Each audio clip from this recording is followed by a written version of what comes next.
సూర్యాపేట జిల్లా హజూర్ నగర్ నియోజకవర్గంలో సూర్యాపేట జిల్లా సన్నాహక సదస్సు ఏర్పాటు చేయడం జరిగింది. కార్యక్రమానికి ముఖ్య అతిథిగా పద్మశ్రీ మందకృష్ణ మాదిగాసరే మాట్లాడుతూ వికలాంగులకు 6,000 రూపాయలు, వృద్ధులు, వితంతువులు, ఒంటరి మహిళా చేనేత, గీత, బీడీ కార్మికులకు, డయాలసిస్ రోగులకు 4,000, కండరాల క్షీణత కలిగిన వారికి 15,000 పెన్షన్ ఇవ్వాలని డిమాండ్ చేస్తూ ఆగస్టు 13న హైదరాబాద్ లో జరగబోయే వికలాంగుల మరియు చేయూత పెన్షన్దారుల మహాగర్జనను విజయవంతం చేయాలని పిలుపునిచ్చారు.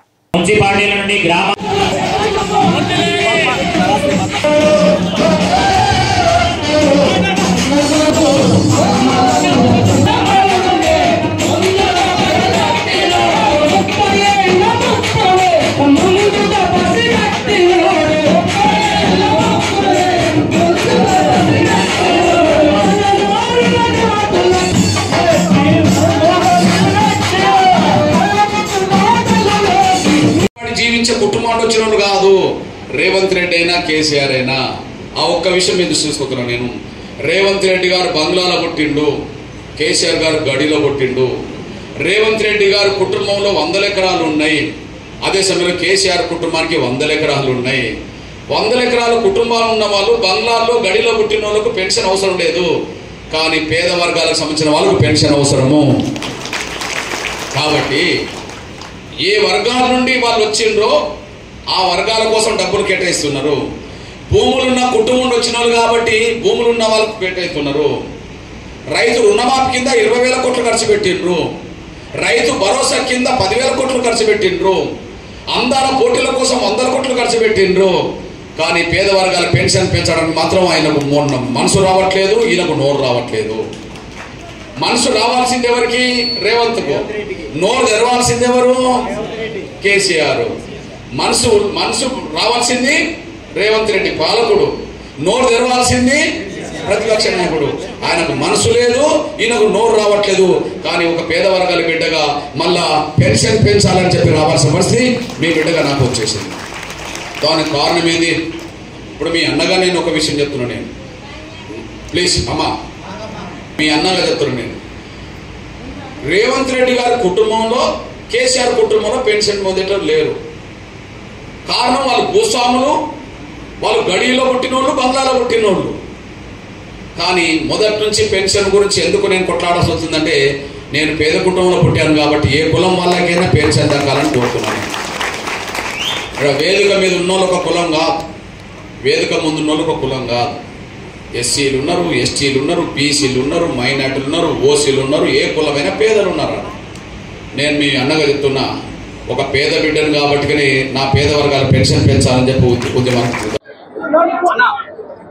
రేవంత్ రెడ్డి సర్కార్ పేద వర్గాల పెన్షన్దారులందరినీ మోసం చేసింది. అత్యంత పేద వర్గాలకు సంబంధించిన వాళ్ళే వికలాంగులైనా, వృద్ధులైనా, వితంతులైనా, ఒంటరి మహిళలైనా, బీడీ కార్మికులైనా, నేత కార్మికులైనా, గీత కార్మికులైనా వాళ్ళకి పెన్షన్, ముఖ్యంగా వికలాంగులకు 6,000 పెంచుతామని హామీ ఇచ్చి అధికారంలోకి వచ్చి ఆగస్టులో 20 నెలలు, ఆగస్టు నాటికి. వృద్ధులు, వితంతులు, ఒంటరి మహిళలకు ఇచ్చిన హామీ 4,000 20 నెలలు ఇవాళ గడిచిపోతున్నాయి. అయినప్పటికీ పెంచుతామన్న పెన్షన్ పెంచకపోవడం ఇది ఈ వర్గాలను నమ్మక ద్రోహం చేయడమే. భూములున్నోళ్ళ కోసం 1,000 కోట్లు ఖర్చు పెట్టే ప్రభుత్వం, అంతర్జాతీయ అందాల పోటీలు నిర్వహించడానికి 100 కోట్ల రూపాయలు ఖర్చు పెట్టే ప్రభుత్వం, రైతు భరోసా కింద భూములున్న భూస్వాములకు 1,000 కోట్లు ఖర్చు పెట్టే ప్రభుత్వం ఇవాళ వికలాంగుల పెన్షన్ 20 నెలలు గడిచినా పెంచకపోవడం, వృద్ధుల వితంతుల పెన్షన్ 20 నెలలు గడిచినా పెంచకపోవడం చూస్తే ఈ వర్గాలకు నమ్మక ద్రోహం చేయడమే. ఈ వర్గాలకు సంబంధించిన పెన్షన్ పొందేటోళ్ళ బాధలు పాలకులకు, ప్రతిపక్షాలకు పట్టట్లేదు. కారణం ఏంటంటే పాలకులు వాళ్ళ కుటుంబాల్లో పెన్షన్ తీసుకునేటోళ్ళు లేరు, ప్రతిపక్షాల లీడర్ల కుటుంబాల్లో పెన్షన్ తీసుకునేటోళ్ళు లేరు, పెన్షన్ మీద ఆధారపడి బతికేటోళ్ళు లేరు. ఇప్పుడు పాలకులైతే వాళ్ళు బంగ్లా నుండి వచ్చిన వాళ్ళు, వాళ్ళు 100 ఎకరాల భూములు ఉన్న వాళ్ళు వచ్చిన వాళ్ళు. ప్రతిపక్ష లీడర్లు అయితే వాళ్ళు గడిల నుండి వచ్చిండ్రు, 100 ఎకరాల భూములు ఉన్న కుటుంబం నుంచి వచ్చిన వాళ్ళు. కాబట్టి పేదల బాధలు, పెన్షన్ మీద ఆధారపడి బతికే వాళ్ళ బాధలు పాలకులకు అర్థం కావు, ప్రతిపక్షాలకు అర్థం కావు. ఇట్లాంటి పరిస్థితిలో పెన్షన్ పెంచడమా లేదా గద్దె దిగి ఇంటికి వెళ్ళడమా రేవంత్ రెడ్డి గారు సర్కారు ఆగస్టులో తేల్చుకోవాల్సిందే. అందులో భాగమే ఖచ్చితంగా చలో హైదరాబాద్ పిలుపును ఇవ్వడం జరిగింది. ఆగస్టు 13న చలో హైదరాబాద్ వికలాంగుల మరియు చేత పెన్షన్దారుల మహాగర్జన నిర్వహించబోతున్నాం.